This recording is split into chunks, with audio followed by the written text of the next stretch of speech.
Good morning. I think we're going to get underway. Grab a seat.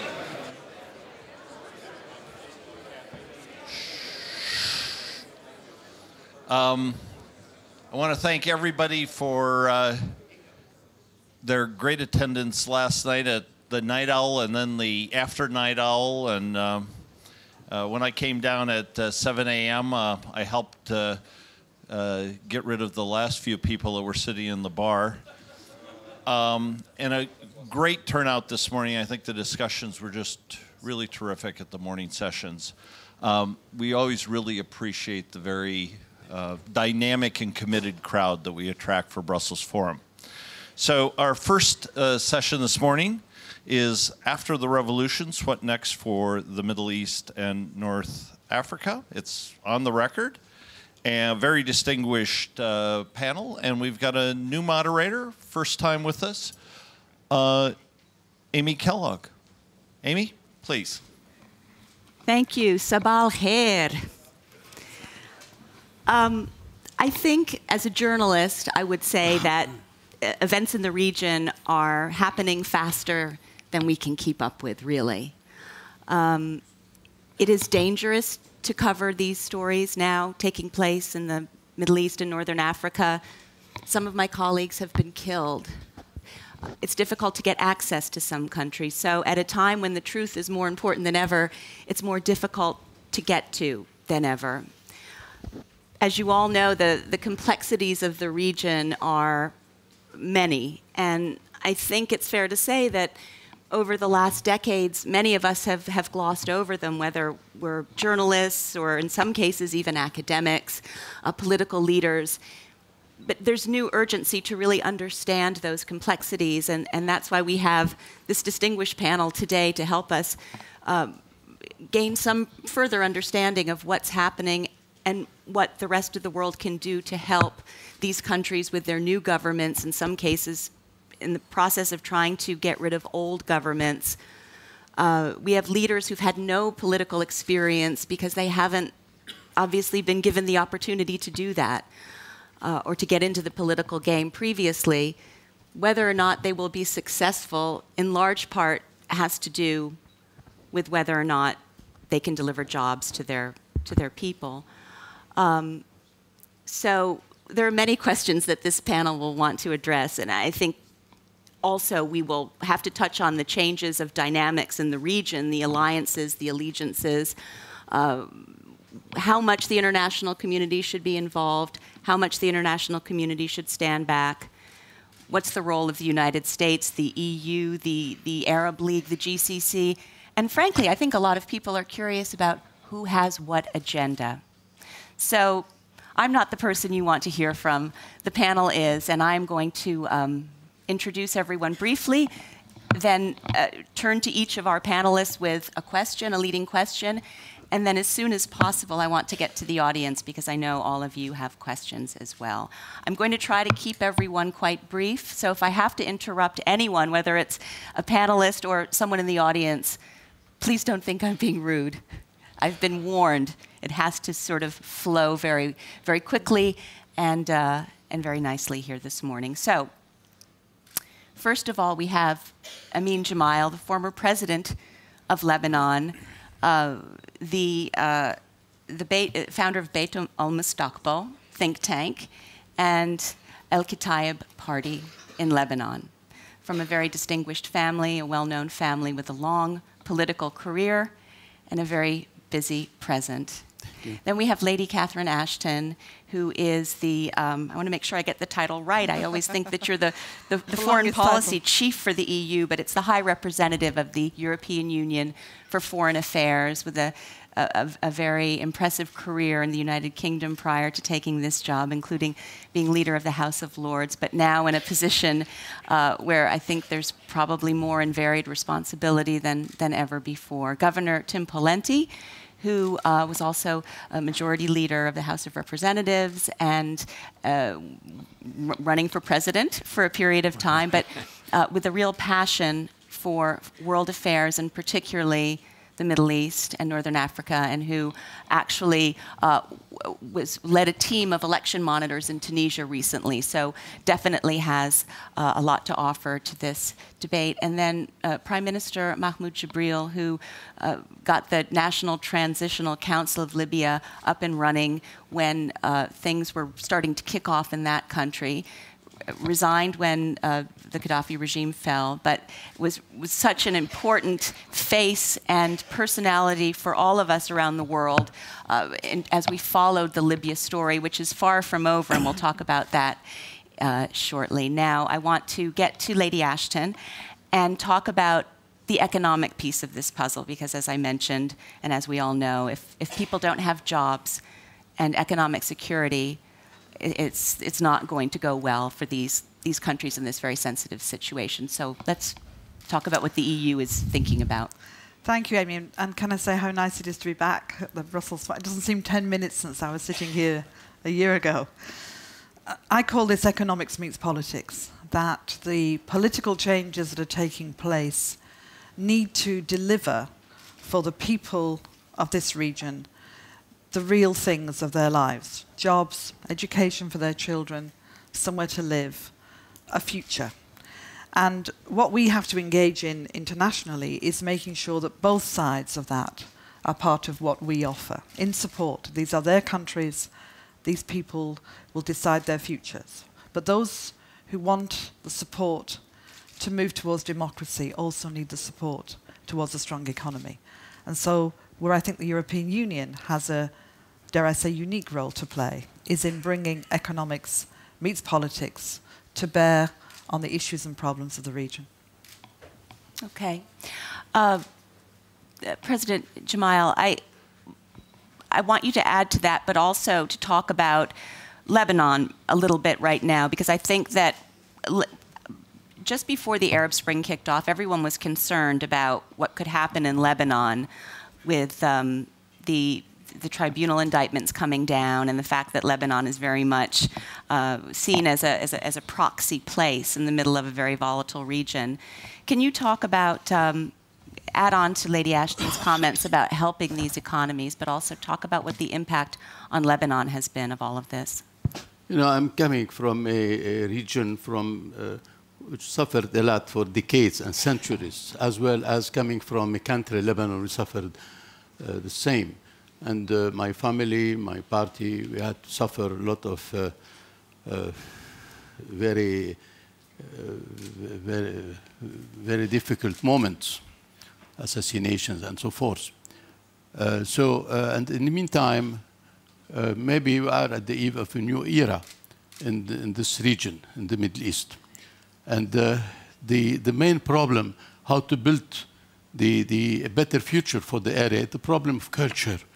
We need the culture. That is the main point for the time being, is the culture of democracy, culture of freedom, culture of togetherness, culture of respect of others. Those are the need for a better future for the Middle East. And we can't build a fair Middle East. We can't think about any kind of economic program or something else without without focusing on this culture. You know that in many countries in the Arab world, for decades, for centuries, they didn't implement any kind of experience, any kind of culture of democracy, of freedom, and respect of pluralism, and so forth. So I have some suggestions. I'm thinking about some keys how to focus on the culture and how to develop this culture of democracy and freedom. Between those keys, the economic development in the area, because poverty leads to extremism. There is from the governance, a new governance. You have to educate people about the governance, accountable governance. There is also the role of the media. We know that during this revolution, the Arab world, the youth and the media played a major role to unite and to develop such kind of revolution. So we have to focus also on the media and how to also not to educate the media. It's not they won't accept such kind of approach, but to find the way with the medias and the international media that they have to serve also this culture of democracy, and the role of Lebanon too. Lebanon, which used to be the example of democracy and freedom in the area, and the most important, how to establish a harmonious coexistence among the various religions and ethnics and civilizations. So those are some ideas, some keys, how to approach the new era, and to educate the people. We have a new reform of education. That's some keys.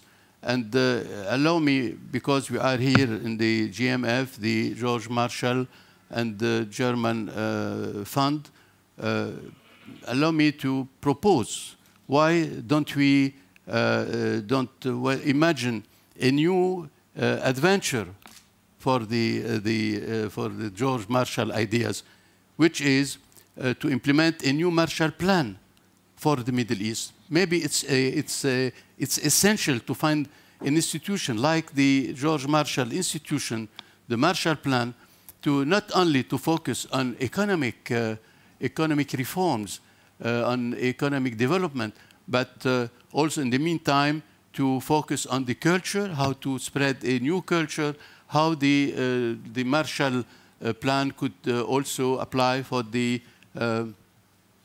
new education, the new governance, accountable governance, and its ideas are essential for the time being, and maybe the GMF could play a major role, and we are here to help on this, and it could be a kind of modus operandi, how to achieve this new culture, how to improve this new culture that I'm talking about, and GMF could play a major role in that field. Mumtaz. Okay, I was going to go to Governor Pawlenty next, but I think I need to jump to Prime Minister Gebril, because yesterday here at the forum, people were saying, or one of the questioners suggested that Libya had been abandoned after the fall of Muammar Gaddafi.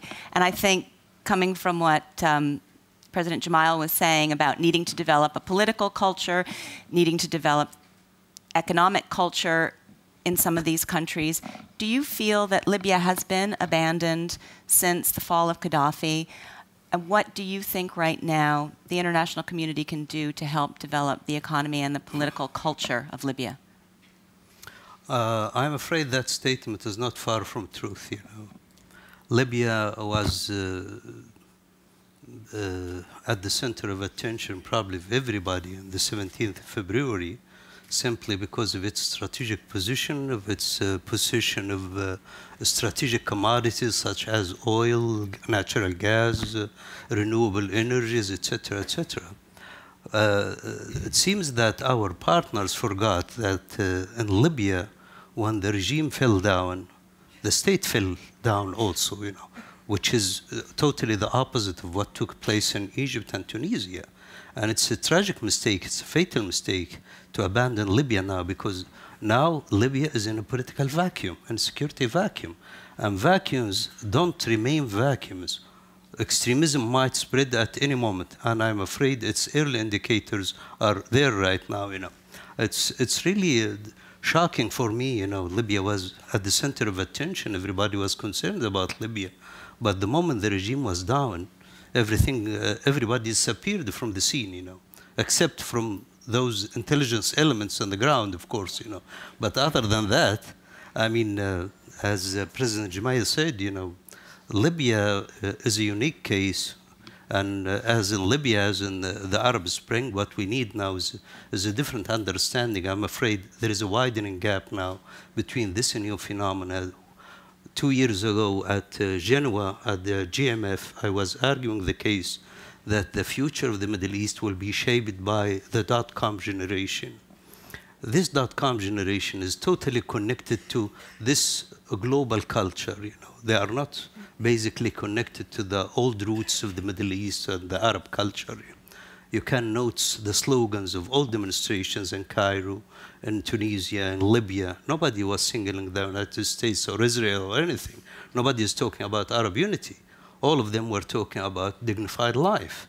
So this is a new phenomenon. Unfortunately, we approached this phenomena with our old wisdom, with our old tools of analysis. I'm afraid those tools are totally irrelevant, you know. So a new understanding, we have to re-establish a new tools of understanding so we can cooperate and cope with this phenomena. Okay, thank you very much. Governor Pawlenty, are people in Washington concerned about extremism filling the void of this power vacuum that Mr. Gebril was talking about? And if so, what are they saying about it? And then maybe you could talk about your experience in Tunisia a little bit. Sure, thank you. Good morning, Amy. And you said something in your opening remarks that I thought was very interesting, and that is, from a journalist's perspective, you find it hard to keep up with these unfolding events because they're happening so rapidly that it's difficult to, from a journalistic standpoint, to cover them. Well, if you move that one increment further to, from a policymaker's standpoint, it's, these events are viewed as happening so rapidly, in some cases so precipitously, as to catch many people by surprise. But I think with the benefit of hindsight in the future, we'll look back and see that many of these events perhaps were inevitable or certainly more predictable than many currently think. Regimes that are authoritarian, dictatorial, oppressive, against freedom, in my view, are inherently unstable. And so in Egypt, for example, you had a situation where people were debating the post-Mubarak future. Well, President Mubarak was 82 years old and in ill health. The referendum shouldn't have been between whether he was going to successfully pass power to his son or whether the military was going to attempt to migrate the future authority to someone else to their liking. That set of choices, that range of choices, and in my view, was inherently too limited, inherently too naive with respect to the future. And so you have regimes, as was, I think, aptly described, living in the shadow of the future. And they were unsustainable. Each one of these is different. And so in the case of Tunisia, and I did lead an election monitoring delegation there during the recent elections, in their particular case, a smaller country, a more homogeneous country relative to sectarian issues and conflict, more capacity. The elections were managed procedurally, I think, in a credible way. But of course, you had an Islamic result, not a party won with a pretty healthy margin. So there are some in Washington and elsewhere who were somewhat surprised by that result, either by the nature of the result or the magnitude of the result. And I would suggest, well, when you have a democracy, an election in a Muslim country that has an overwhelmingly Islamic perspective, you're going to have an organization or leaders, in all likelihood, emerge with that background. And the question isn't that. The question is, in terms of their commitment to the rule of law, to human rights, to freedom, to democracy, to being able to provide economic opportunity to their people, are they committed to that or to some other agenda? Their rhetoric, in the case of the Nada Party in Tunisia, is in relative terms somewhat more hopeful than some were concerned initially.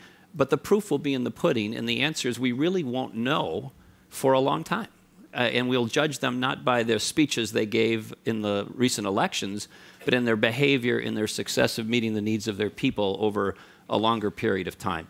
And then lastly, I would just say we need to have capacity if we're going to have democracy.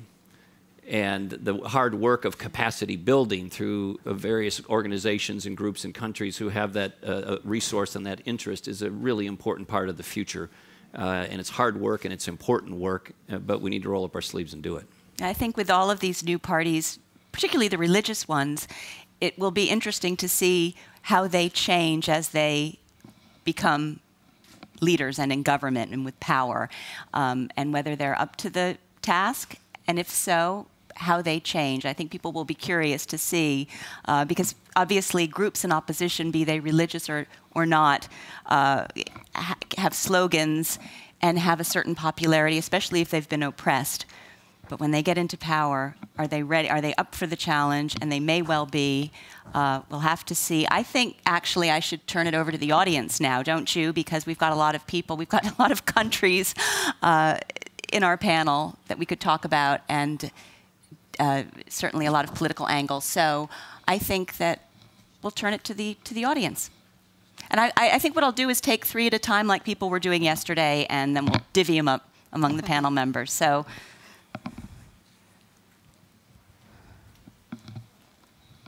Thanks very much. I'm Roland Freudenstein from the Center for European Studies, which is the foundation of the European People's Party, which is not quite as North Korean as it sounds. I would like, we had several references to culture and to support for democracy. It's just a couple of weeks ago that representatives of 17 NGOs, not only American, but also one European that I used to work for, were flown out of Egypt because they had been tried for illegal activity, tax evasion, and so on. Their job was nothing else than to support democracy and bring people together and try to offer recipes for good governance. It's exactly what we need, I think. Now, the question is, how should the United States, but also other countries, the European Union was also affected, how should we react to cases like that?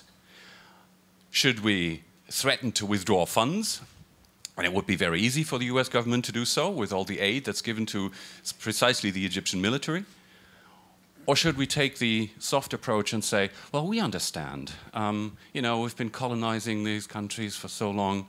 We've been such bad imperialists. We've been chummy with the dictators in the past. So, let's creep back, pay the fines, sign all the agreements that will probably make it very difficult to actually fulfill our jobs. Gloss over, really. Right. Okay.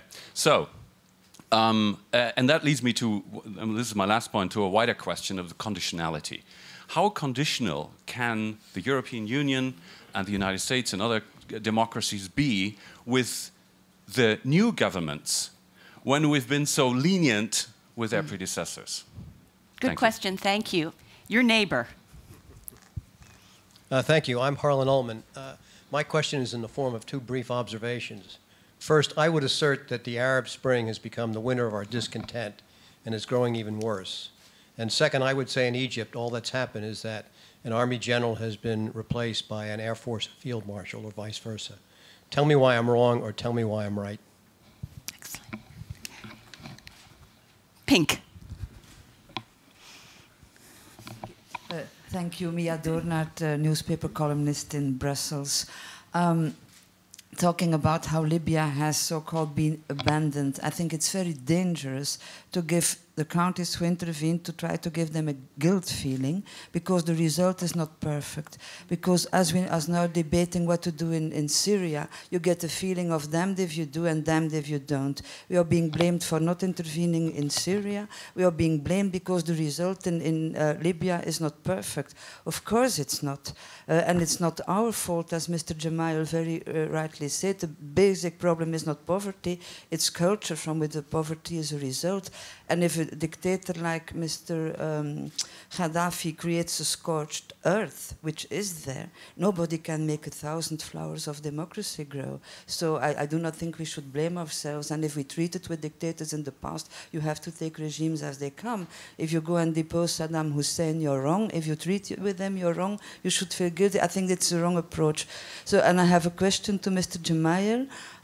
Culture is very important. There's also a culture of respect of other countries. Do you expect that with the regime change in Syria, there will be more respect for the independence of Lebanon and less interference in the way different communities manage to live together peacefully in Lebanon?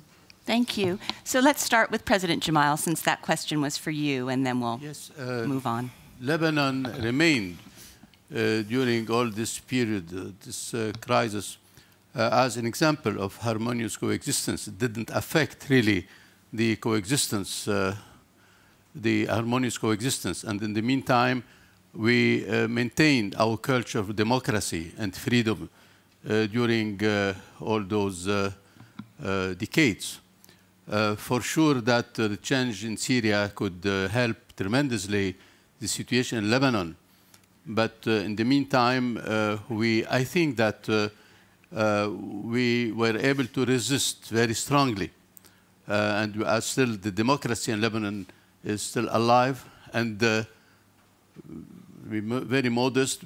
We can export, we can help other regimes all over to follow the Lebanese democracy. Lebanese democracy is in our culture.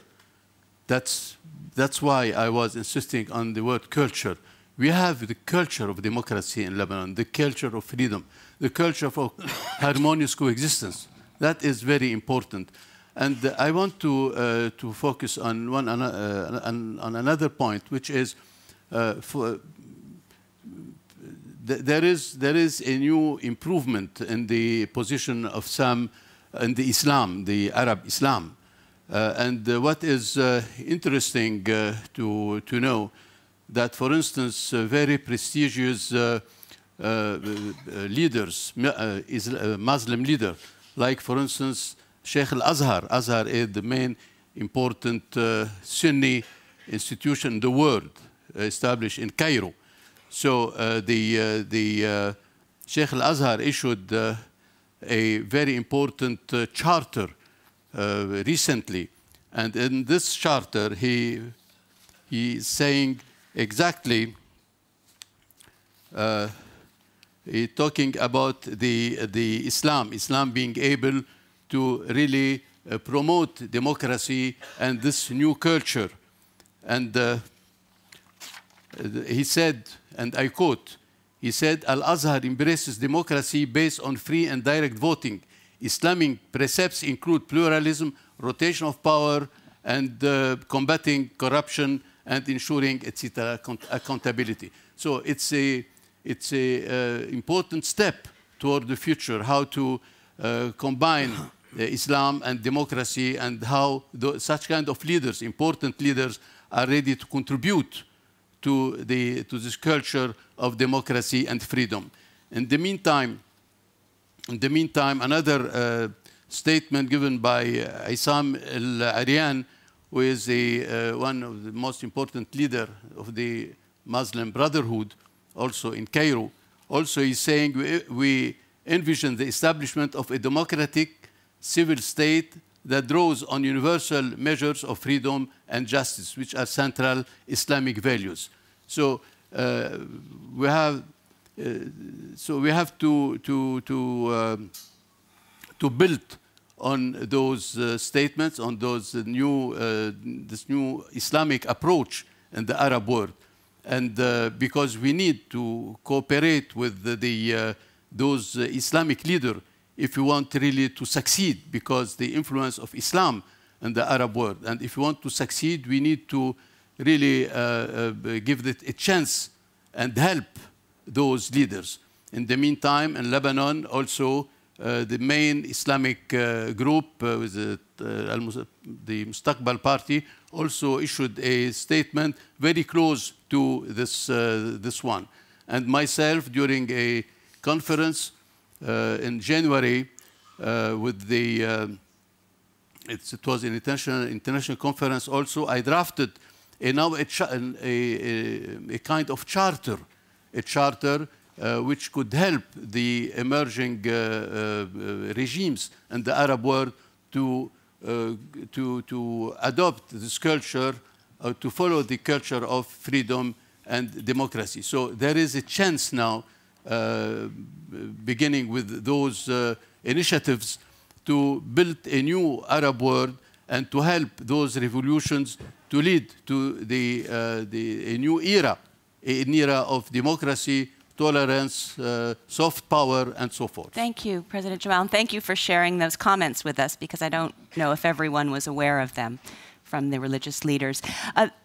Conditionality, I think that's a good question for both Lady Ashton and for Governor Pawlenty. How much should aid be conditional on events, facts on the ground?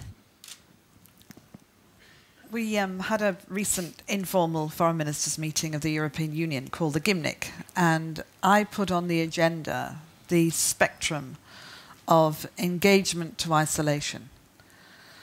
Partly because sometimes the news part of what we do is about the tough sanctions that we might take, the hard end of conditionality. And much less is actually said about the whole political process and the way in which you're trying to engage in different ways. My general view is that engagement is pretty much always better than isolation.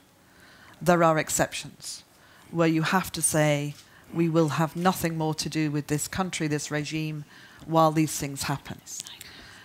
And in that framework of engagement to isolation, you also have to work out what it is you're trying to do and what conditions you place upon it. When we saw the situation of last year and the massive changes that were going on in our neighbourhood, I was reminded that when I took office, I said we should be judged as Europe by the effectiveness we have in our own neighbourhood. It's also, by the way, what I think our friends across the Atlantic feel that Europe should do. We should take responsibility for our neighbourhood. And that meant rethinking and rewriting the policy and the ideas that we had. And we came up with the idea of more for more. And what really that says is, we will move faster with you. We will support you more, with more resources, with more capacity building, with more money, with market access, with the mobility that you need. And we will go as fast as you go. But on the way to that, this is about the values that we hold in the European Union. And there are many countries of the 27 and soon to be 28 European Union members when Croatia finishes the process. There are many people within those countries who themselves have been down the very bumpy, difficult road to democracy, who will be more than happy to share their experiences and their knowledge, but also to recognise that each country is different and there's no difference in looking at the countries in our neighbourhood. The final point I'd make is this, that on the basis that engagement is usually better, it's about engagement with people. And it is about saying our willingness to support is based on ensuring that all people are included. Not surprisingly, for me, it's a big focus on women. When I was last in Libya, I was at a conference of 200 Libyan women. I know that colleagues from the European Parliament have met with them again recently. It's really important that that engagement is more for more and absolutely about inclusivity. And where it's not, then on the spectrum of engagement to isolation, we have to move in a different direction. Thank you.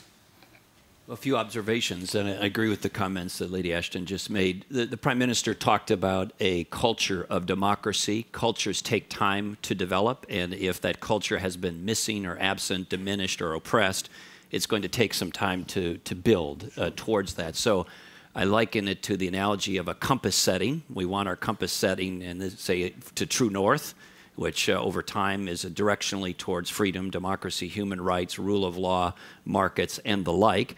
The winds and the waves and choppy seas may blow us to the side for a little bit, but we must steer back to that compass setting, those compass settings. So in terms of conditionality, whether it be on military aid, economic aid, there are certain levers that the EU, the United States, and many others have, one of which is to make sure our leaders speak consistently and clearly and unequivocally about those values.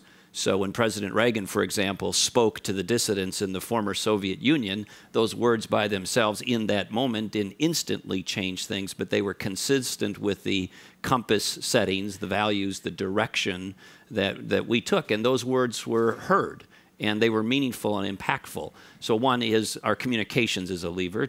Two is the conditionality of the aid that I just mentioned. I agree with Lady Ashton's comments on that, which was between full engagement and isolationism, you have to be nuanced and thoughtful about how and when to exercise or retract those levers, and each case is different.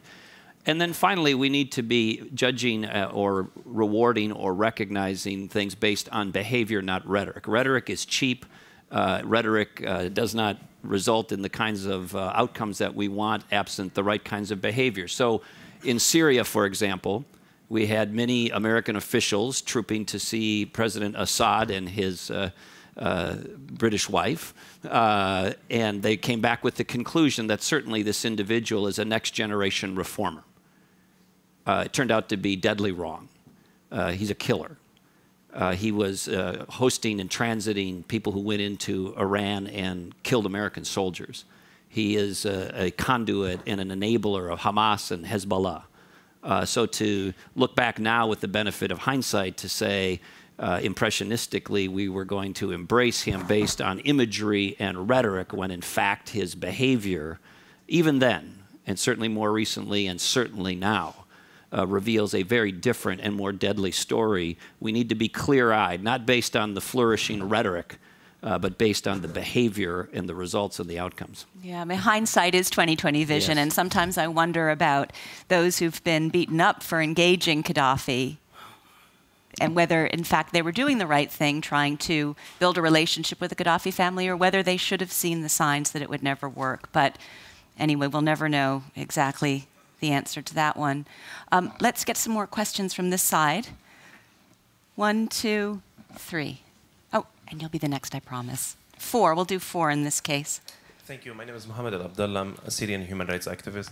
I want to get back to President Gemayel, as we're neighbors. I want to flitter more with him. Regarding Lebanon and the democracy in Lebanon, the incidents in Syria is dividing Lebanon, and it already has started.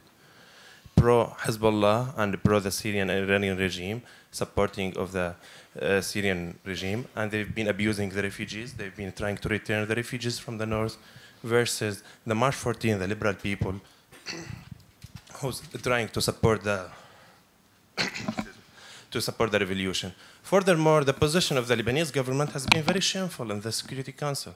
They had very bad position, even worse than the Syrian government. The Lebanese representative of the Security Council was even worse than the Syrian.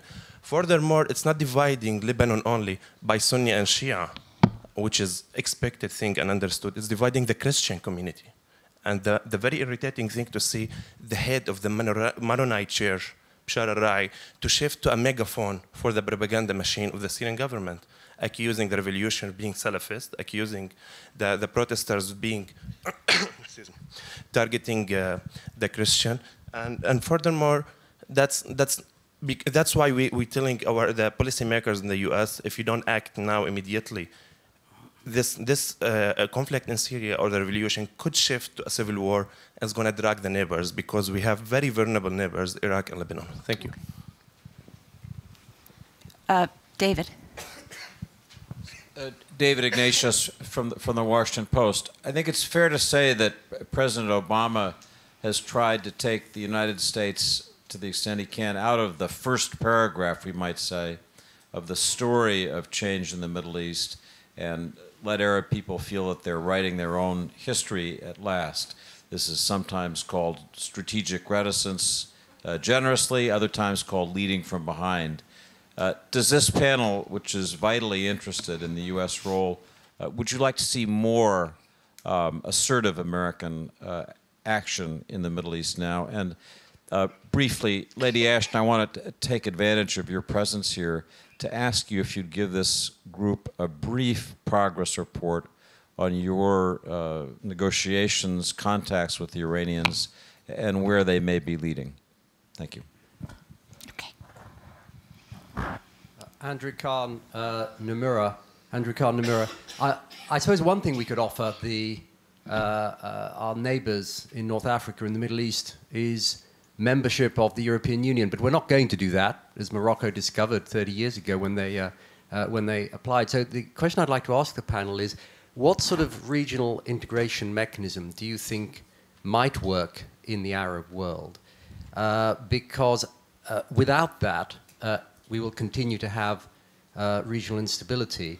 If one could build up some form of political and economic, particularly trade integration in the region, you can contemplate a reduction in tension. In 1945, it was impossible to consider that Europe would be a peaceful region as it is now. Can we contemplate such a future in the Arab world? Thank you, and we're going to get Laura down here. Thank you. Thank you, Laura Blumenfeld, the German Marshall Fund.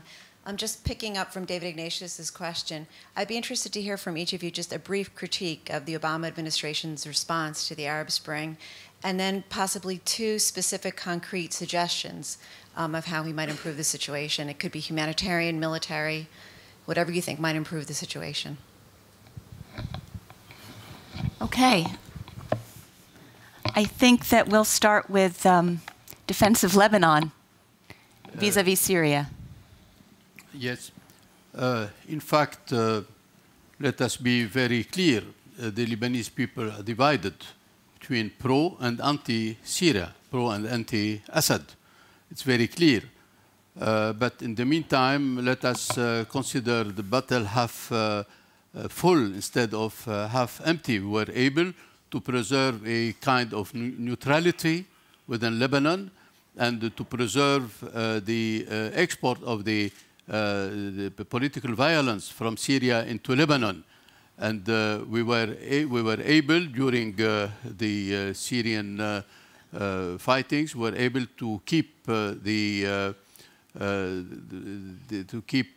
political process going on in Lebanon, to preserve a take care government, and I think that it wasn't at all, and it is not very easy for Lebanon to keep stability, because what is essential in Lebanon for the time being, regardless of what's going on all around, is to keep stability. Stability is essential for many, many reasons.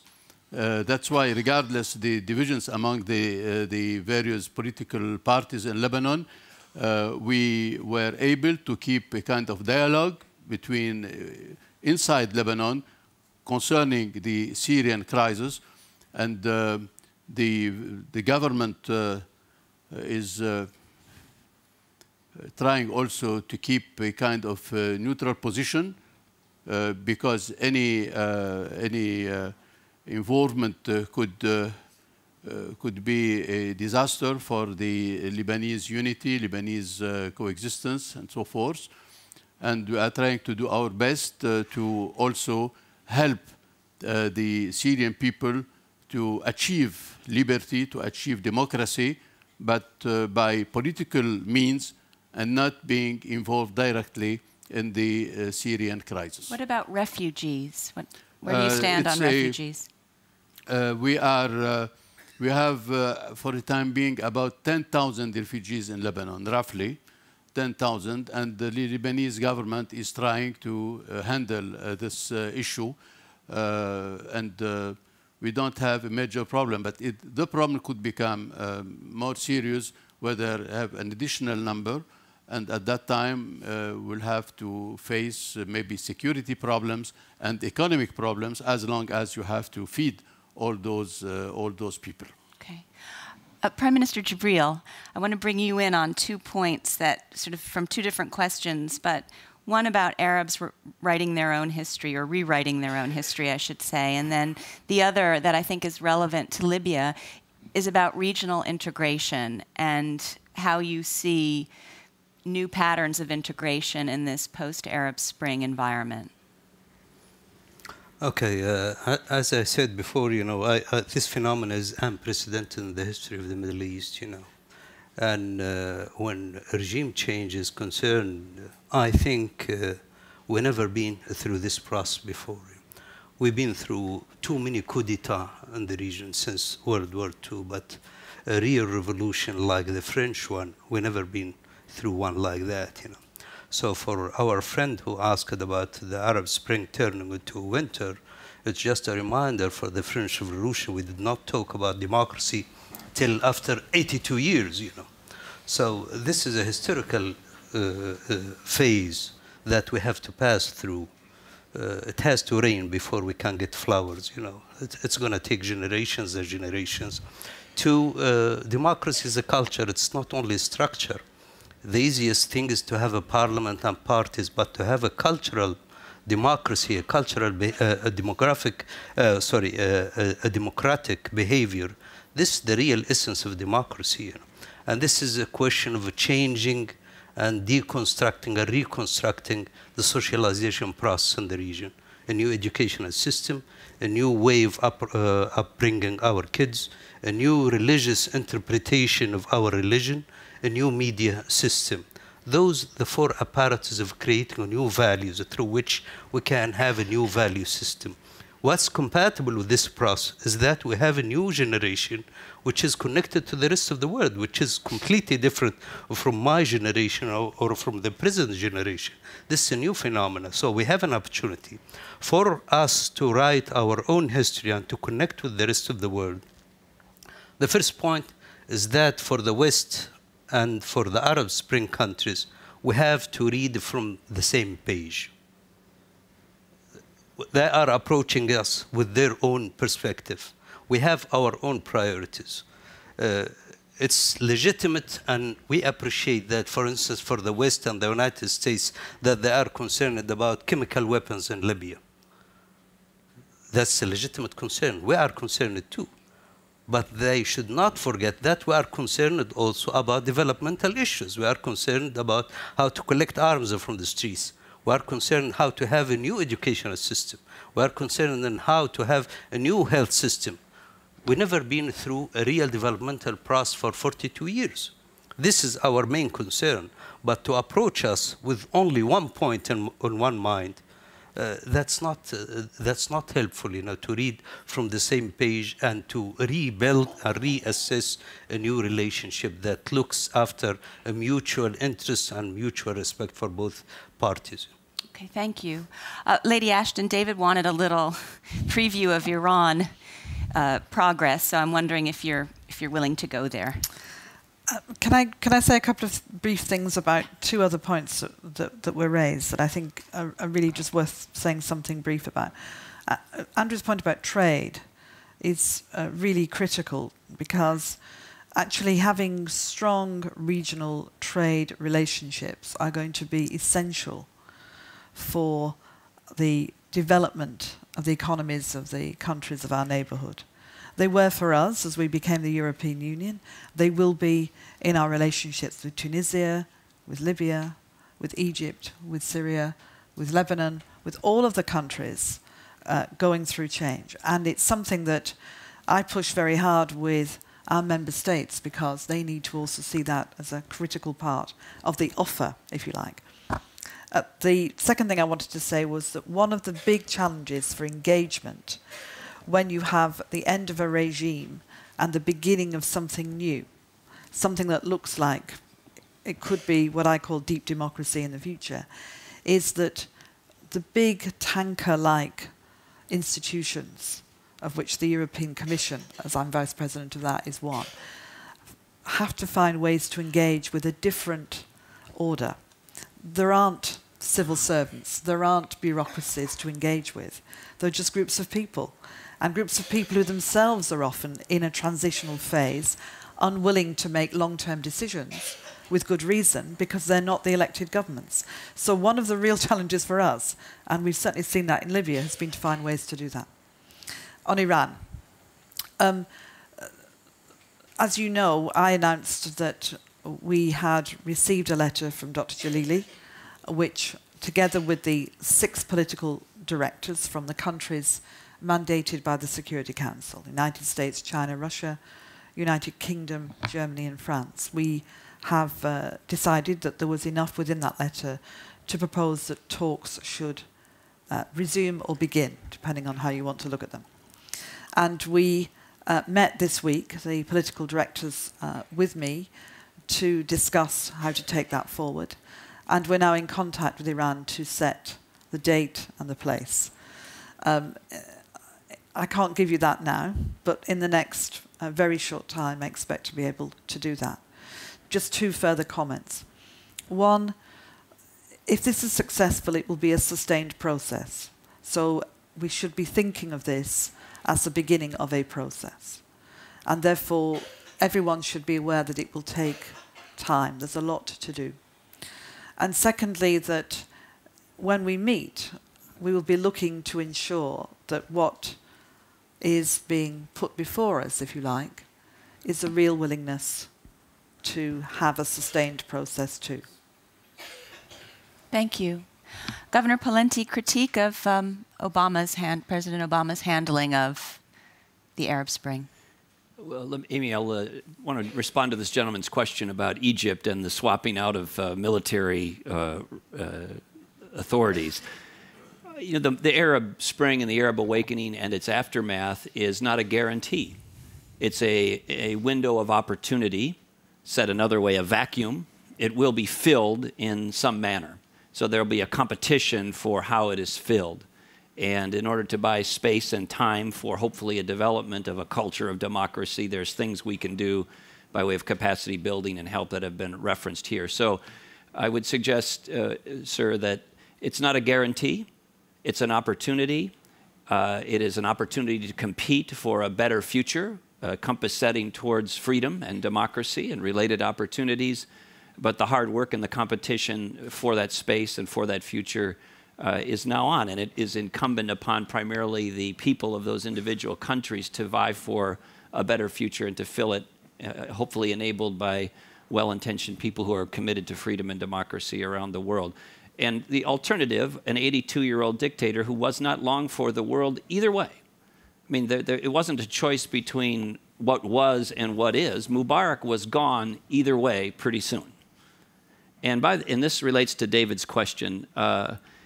You know, as we think about the opportunity to lead, and starting with the principle of when you see wrong, call it out, perhaps one of the last straws that broke the camel's back was Mubarak stealing the 2010 parliamentary elections in Egypt. And not a word was uttered, or not much of a word was uttered, in terms of those committed to freedom and democracy. The world was largely silent on the phenomena of Mubarak stealing the 2010 parliamentary elections. Now, would it have made an ultimate difference in terms of how the events unfolded subsequent had leaders stepped forward and called that out? Maybe. But it's certainly from within Egypt, the one more increment of tolerating corruption, stealing of elections was at least an accelerant to what happened, a partial accelerant, a variable. And then beyond that, this isn't the forum for direct criticism of particular leaders, but I do think it's important for those in positions of leadership to minimally call these things out as appropriate in a timely and clear manner with those compass settings that I talked about earlier.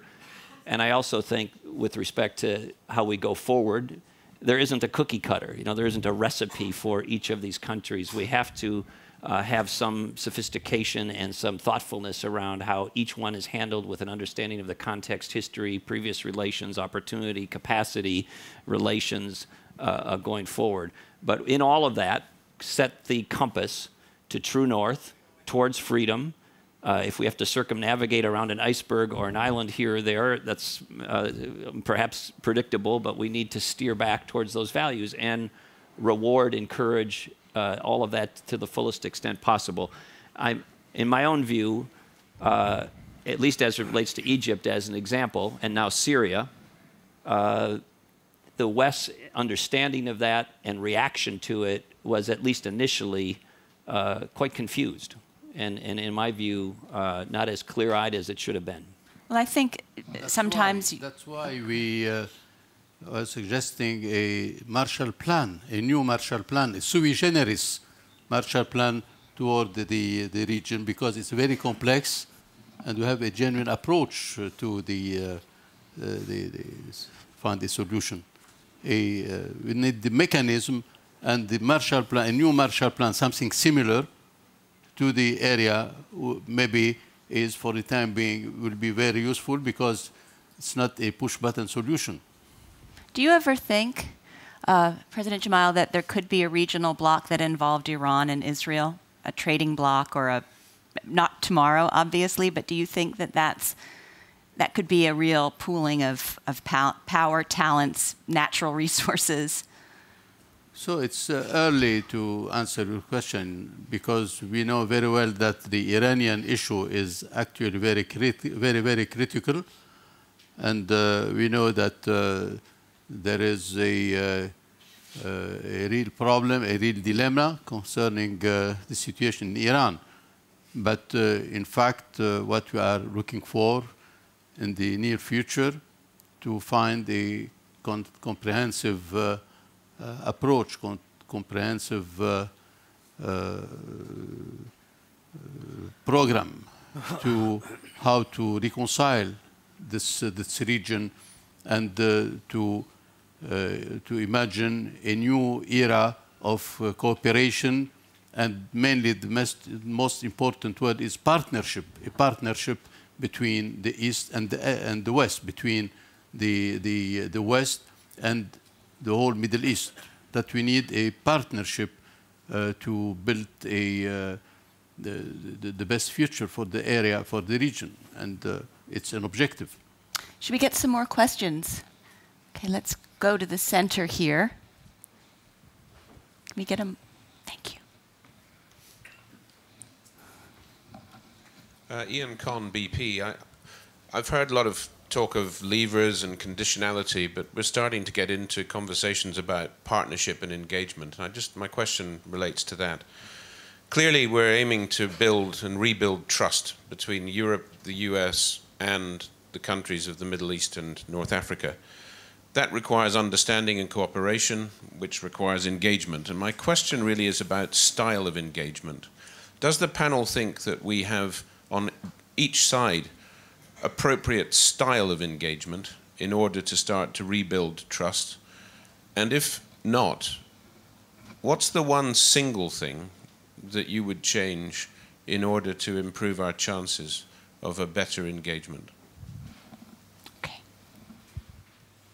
Let's go. Thank you.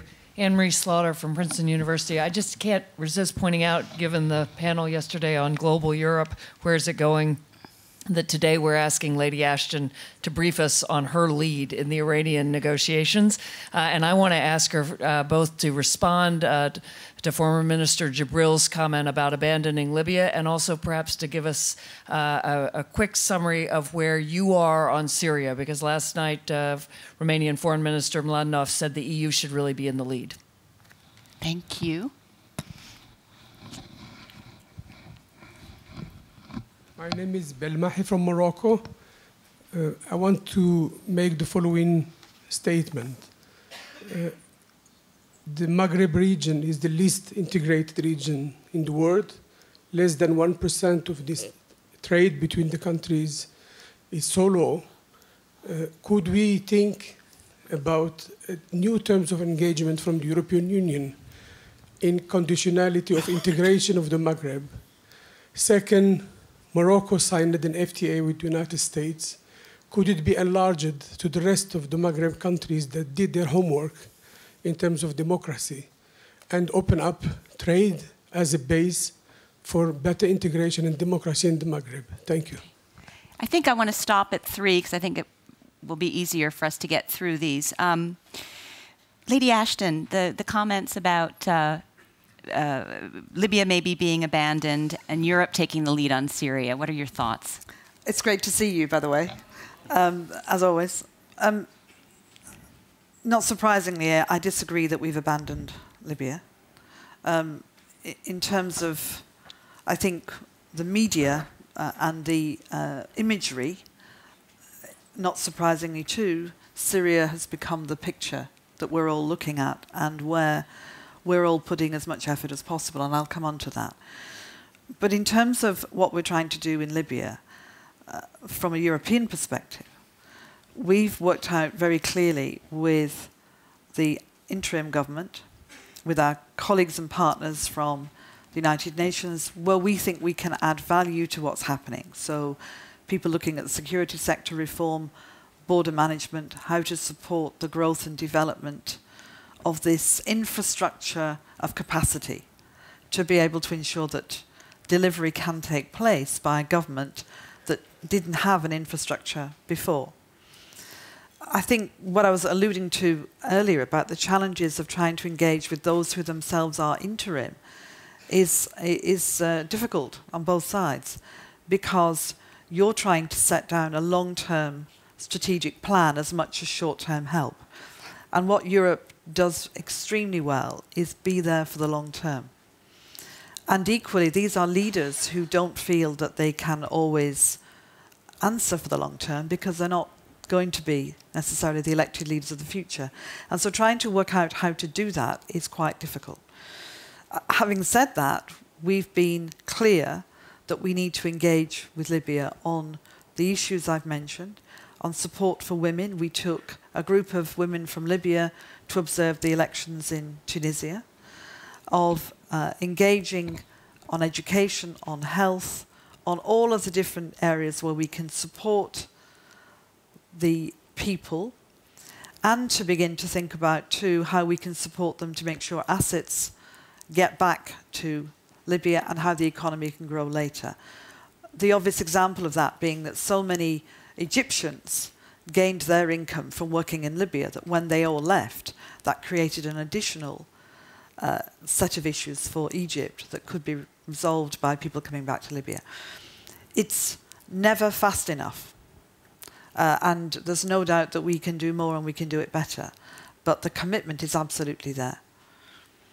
In terms of Syria, it's Bulgarian Minister Nikolai, who I know feels extremely passionately about this. He has a long personal knowledge and history in Syria. For my part, I think it's really important that we are working closely with the Arab League, the Organization of Islamic Cooperation, and most importantly of all with the UN. And we've set up that group with the EU again to work together, a kind of, we called it during the work we did on Libya and still do, the Cairo group, we call it now just a contact group. But those organizations coming together to work out not just what we do now, but actually what we're going to do when we hope we see the end of violence, the end of Assad, and the move forward. My view is that we have in the shape of Kofi Annan somebody of enormous experience who has taken on an incredibly difficult challenge. And he has asked, I spoke to him the day before yesterday, we keep in touch, and he has asked that we support him, that we give him the chance to try and make the difference, and we allow him to find a way through on behalf of the United Nations and of the Arab League. I think that's what the European Union should now do. And so we are clear from the Foreign Affairs Council. We are continuing our sanctions on Syria. We have continued to increase them on individuals, on entities. We continue to have a delegation on the ground who are in touch with people. We continue to meet the opposition groups and to urge and encourage them to engage with each other and to be inclusive. And I believe we should continue to support Kofi Annan in his mission, support the Friends of Syria, and drive collectively as the international community. Thank you, Lady Ashton. You want to add something to that, don't you? Mr. Gebril, I also go ahead, but I would like you to address the rebuilding of trust issue that Mr. Cohn had between Arab world and West. And I know as an American, we're always faced when we go to the Arab world with and even before the Arab Spring, with a lot of anger about policies, American policies that have gone wrong. So take it. Well, I just want to go back to what Lady Ashton just said about that the European Union has not abandoned Libya. First of all, at least during the months where I was presiding over the cabinet, I really appreciate what the European Union did, They've been there, for us. And Lady Ashton personally, she pledged all sorts of support. But what I'm talking about is reconciling priorities, If our priority in Libya now is building a national army and collecting arms from the streets so we can have order back and have elections carried out on time in June, these are the most important priorities for us right now. When you provide us with a different assistance, such as empowering women, we appreciate that, but it will not be felt because it would not touch the real nerve. So people will feel that we've been abandoned. We are in desperate need to have order back. We are in desperate need to have our sovereignty protected because we've been violated by almost everybody, you know. So these are the utmost of priorities for us right now. To rebuild the trust, the first thing, as I said before, is to read it from the first page. We come to the table with no pre-imposed or pre-designed agenda, that this is my agenda and I want you to fit in. No, we develop the agenda together. As I said, this is a new generation. This is a new era. It won't fit at all, and it won't be productive at all to approach it with old agendas or with old policies. Simply what took place is we have a 67% population, young people, less than 40 years old. And those are the ones who carried out the revolutions in the 5 countries. But when the West and the rest of the world started dealing with those countries, they started dealing with the elites like myself, you know. Which means that the real people are still out of the picture. And they're going to be back to the squares, Tahrir Square and Al-Mahkama Square, because they have not been included. Their dreams, their agendas, the ideas about a new world, about a dignified life, it's not been included. Not in our agendas as old elites in the Middle East, and definitely not in your agendas because you have preset agendas. So you can expect more instability in the region to take place as long as those people are still out of the picture.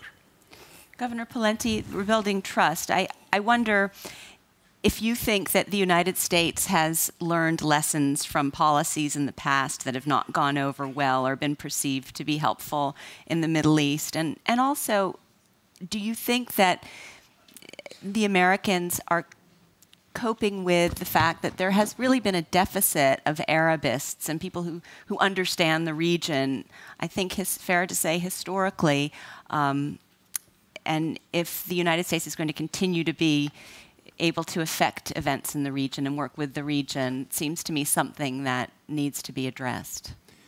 Well, I will address that, but I think it's related also to this gentleman's question about styles of engagement. Yes. And like leadership, there's different styles of leadership that can be effective. There's different styles of engagement that can be effective, but in the end, they have to be effective. So as you've seen an attempt at a different style of engagement in recent years with Russia, one might ask, how did that work in terms of effectiveness? You saw a different style of engagement with Syria, reestablishing the ambassador there, reassigning the ambassador, assigning the ambassador after the previous administration withdrew it, and other steps like that. How did that work? You saw an effort to reach out and engage Iran several years ago, at least aspirationally. How did that work? So these are interesting questions about styles and aspirations, but over a reasonable period of time, the measure has to be, did they work? And there's a very big difference between being popular and being effective. And in the end, we need to be effective. And so as it relates to Russia, as it relates to Syria, as it relates to Iran, if you were an academic grader as to the effectiveness, not just the style, at least in recent years, you might suggest not so well on the effectiveness meter. In terms of the lessons more broadly for the region, from a United States perspective, we have, I think, some unique capabilities, relationships, capacities that remain vitally important for the region and for the world. It was Prime Minister Netanyahu himself who said on a television interview not too long ago, there really is only one country in the world who can address on a sustainable basis the potential military nuclear threat that is emerging in Iran. There is only one country who can ultimately address that, in his opinion, on a sustainable basis. So I think, can we all be mindful of the lessons of the past? Of course. Can we learn from that and strive to do better? Of course. But there are certain capabilities and certain capacity, whether it be in democracy building, economies, and the like, that I think the United States is well positioned, in some cases uniquely positioned, to continue to play a very vitally important role on these agendas. Okay, I don't think anyone has addressed the issue of integration in the Maghreb. I don't know who wants to take that one, and then we'll move on to more questions. Okay. Maybe you're the neighbor. Well, I think I agree with him, because the relationship, either inter-Maghreb relationship or inter-Arab relationship, it's not that, I mean, the trade relationship in the Arab world, for instance, inter-Arab trade relationship, is always around 9% of it, the total. It's been like that since my birth, I think. You know? So I think rebuilding trust is very important.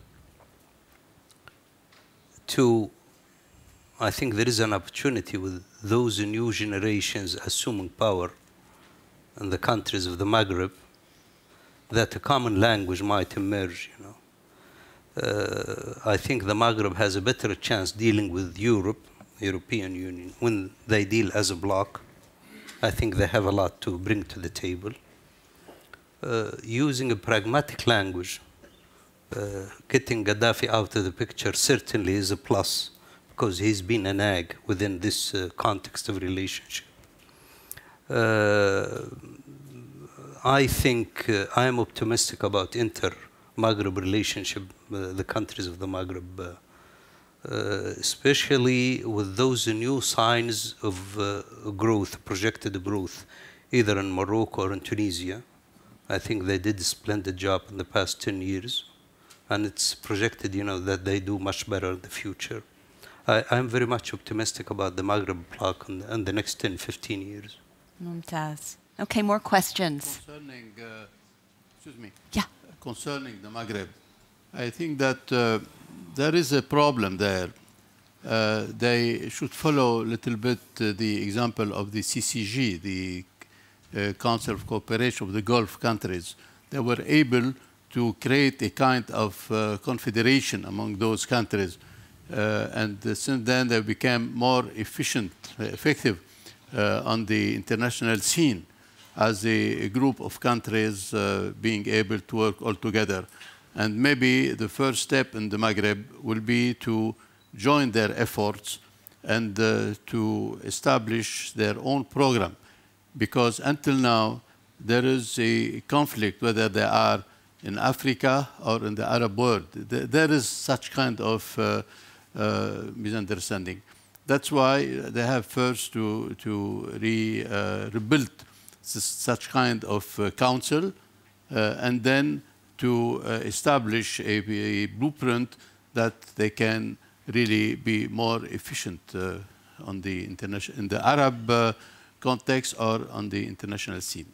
Okay, I think we're running short on time, so let's, okay. Good morning, Konstantin Eggert from Moscow. I'd like to ask Aris Gemayel and Mr. Gebril. There's a lot of conversations now going on in different capitals about the role Russia plays in the current Middle East affairs. And there's this general view that Russia is losing out because of its support for Assad and its dithering attitude with regard to Libya, and that its prestige in the Arab world is hugely undermined. I wonder whether you think it's true, or whether it's just, you know, current politics and everything would be back to business as usual after these events settle down in this way or another. Thank you. Thanks. There was someone. Yes. Here, please.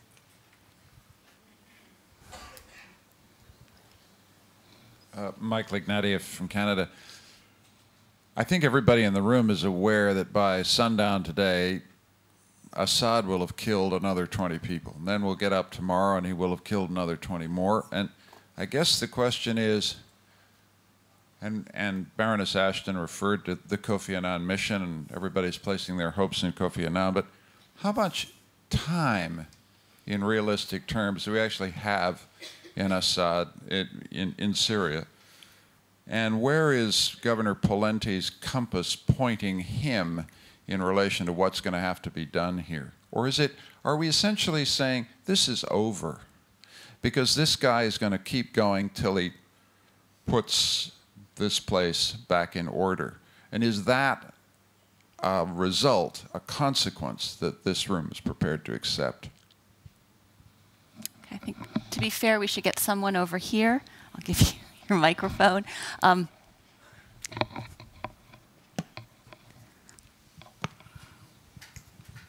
Radwan Ziada, Syrian National Council. Actually, I need to endorse the question that David asked, but also for Lady Ashton, we really appreciate, of course, the response of the EU on the crisis in Syria. But yesterday, the EU actually issued next round. Now they included 126 individuals. But the sanctions will not work. The same day, the news that Iran and Russia, they're supporting and supplying more. And yesterday, we're getting the news from Latakia for actually new shipments coming yesterday from Russia to Syria with no weapons and no equipment. This is why I think now is the time for the EU to change the course on Syria, to be more serious, as they did in Libya, and more calls actually from Syrians who are calling actually for intervention. And this is why I think it's time to discuss how to implement the safe zone. It's as a priority now to protect the civilians in Syria. Thank you. Thank you. Okay, and maybe as we're wrapping up, because these are probably the last questions, Prime Minister Gebril, you could talk about similarities and differences between the Libyan and Syrian situation, since a lot of people are saying, why was there a NATO operation in Libya and not in Syria?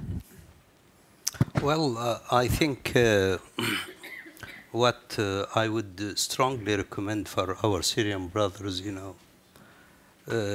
unity first, unity second, and unity third, a Syrian National Council divided as it is will not be effective, and you will not be heard in any circles outside Syria, But the more united you are, in our case, though we had too many differences, but we stuck to one agenda, Of course, those differences emerged after the liberation, as you can see right now, But in your case, the differences came first.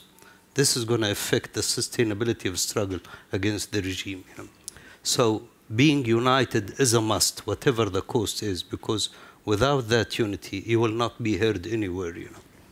The question of having international intervention, I doubt that this would happen in the Syrian case, simply because of the sensitivity of the region. Israel, Iran, Hezbollah, those powers have their own calculations, They don't intervene just for the sake of intervention. They intervene when it's safe and there is no repercussions, wider repercussions for that intervention. I think the Syrian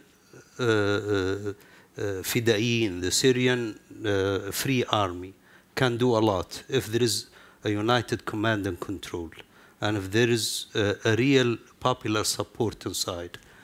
To my knowledge, there was never a case in the history of humankind where a regular army managed to defeat a guerrilla. It never happened, because it's completely a different strategy and a different style, You're going to win, you're going to be victorious, no doubt about it, because the Syrian revolution, in my opinion, is irreversible. But the agony is going to be there. It's going to be more painful than the Libyan case. For them, because the Libyan intervention has been criticized and used as a model of deterrence in too many countries. And this is wanted, by the way, for too many countries in the region. They wanted to use the Libyan case as a deterrence, not to have revolutions in their own countries. But in the long run, a revolution is going to be victorious, believe me. Governor Pawlenty and Lady Ashton, what should we be doing? Well, Assad is trying to kill his way to victory. And we have a situation, again, where he enabled and allowed, through his capabilities, the killing of American soldiers in Iraq and other forces in Iraq. He is a leader of a state sponsor of terror, including Hezbollah and others.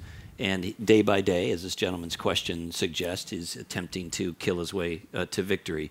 in my view, and I'm speaking now on my own, only my personal view on this set of comments, the time has come for more direct assistance to the rebels and the opposition in Syria, short of boots on the ground.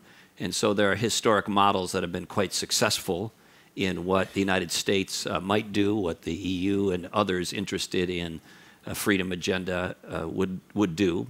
That includes Poland and a number of other historic examples. But I think the establishment of a safe zone and some more direct assistance like arming them, or do you mean financial assistance?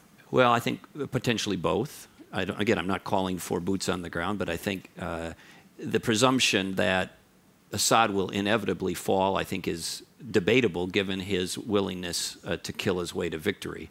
And I think he would fall if the rebels had some more concerted and direct assistance economically and perhaps otherwise, again, short of boots on the ground. But to stand by and watch this day by day now and over time potentially allow himself to reassert control over the country or most of it, I think is would be a very disappointing result, to say the least. We've talked about the differences between Libya and Syria, and I don't want to dwell on that because I think it's always a mistake to try and make comparisons. But one thing I would say is to turn our attention to the United Nations and the Security Council, because when we talk about unity, and I agree with what Dr. Gebril was saying about for the Syrian National Council, for the groups in Syria, the more that they can come together and demonstrate two things. One is unity of purpose. The other is for the population in Syria, an inclusiveness, that everybody is included in the future. That is so important.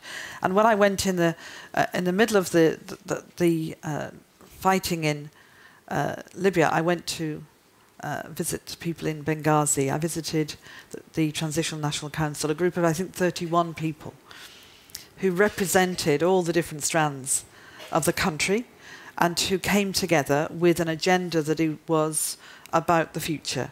I remember talking about education and health in the middle of a time when people were worried about their relatives down the road who were literally fighting. But it was an extraordinary experience to see that this was a united effort. And people felt that what was happening was for all of them. And I think that's so important, that the people in Syria should feel that what is going on is for all of them. The second thing is I referred to the United Nations, and I mean about unity there as well, that in the Security Council, the lack of unity has created a real challenge for the rest of us trying to work and support the people in Syria. And I have urged the Russians and the Chinese, and I do so again, to really get behind what needs to happen, which is first and foremost to stop the fighting, to stop the killing. And as far as we can, to back the initiative that we've all put as the United Nations on the ground, which is Kofi Annan, in his efforts to try and achieve that. Now, there's lots of talk about whether we can set up safe zones and so on, and the governor will know as well as I do that that sounds very easy and it's incredibly difficult to do. It's why we're talking with our colleagues in the countries that border on to Syria to see what can be done, particularly for refugees coming over. Yesterday we had Ahmet Davutoglu joining us at the Foreign Affairs Council to talk about what Turkey is doing and how they're receiving 1,000 refugees a day and what support we can give to them. But unity of purpose is extremely important on the ground, and it's extremely important in the international community. And I think that's what my dear colleague Nikolai Ladvanov, I think he's here, I think I can spot him, was talking about yesterday with the passion that I didn't know you were here when I described you as passionate, but I've seen you, but you are. And your long experience of this is how do we create that sense of unity of purpose and direction, and how does the EU play its full and proper role? I think sanctions do matter. I think because they say politically we find this unacceptable, but they're also not going to be removed. You know, the long term as well is about trying to find a way in which Assad gets the message that he has to stop now, but he has to go. Thank you. And unfortunately, we're very much out of time. I'd love to give you one more word, President, but I think you've addressed Syria in some detail. So I think on this note, we just need to thank everyone, particularly our panelists who've helped us shed light on so many issues. Thank you so much. It was really an excellent start to the day. We're going to take a coffee break now, be back at 11:30, and we'll talk about jobs.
don't have a